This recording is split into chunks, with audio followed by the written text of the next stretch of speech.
এই ভিডিওতে আমরা দেখব জেনারেল এবং নেস্ট ডাটা রেজিস্টার। কেমন? সো আমাদের যে GX Works 3U এর ম্যানুয়াল থেকে আমরা এই ডাটাগুলো আমরা কালেক্ট করেছি। সো এখানে 16 বিটের জেনারেল ডাটা রেজিস্টার সেগুলো শুরু হয় আসলে 0 থেকে শুরু করে 199 অর্থাৎ 200টা পয়েন্ট এগুলো হচ্ছে জেনারেল। আর যেটা লাস্ট সেটা হচ্ছে আমাদের 200 থেকে শুরু করে 200 থেকে শুরু করে 511 অর্থাৎ 312টা পয়েন্ট হচ্ছে আমাদের লাস্ট। কেমন? তো আমরা যদি সফটওয়্যারে এসে আমরা এখন এই যে ডাটাগুলা যেগুলো আমরা লাস্ট আসলে ভিডিওতে নোট করছিলাম D0, D আমার 2 তে।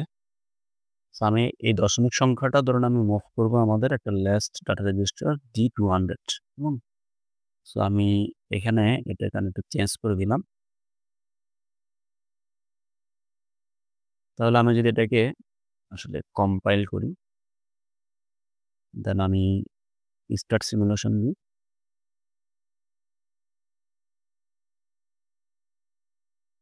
ওকে।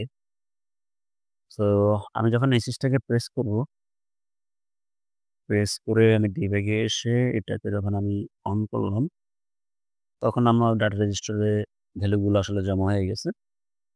তো আমি যখন এটাকে অফ করলাম, অফ করে আমি সিপিইউটাকে স্টপ করলাম। দেখুন এই ডাটা রেজিস্টারের ভ্যালুগুলো কিন্তু 0 হয়ে গেছে। অর্থাৎ মুছে গেছে। বাট যেটা আমার ল্যাচ ডাটা রেজিস্টার তার ভ্যালুগুলো কিন্তু আমাদের মুছে যায়নি। এটা কিন্তু রয়ে গেছে। কেমন? সো আমরা এভাবে খুব সহজে GX Works 2 তে জেনারেল এবং লাস্ট ডাটা রেজিস্টারগুলো ইউজ করতে পারবো।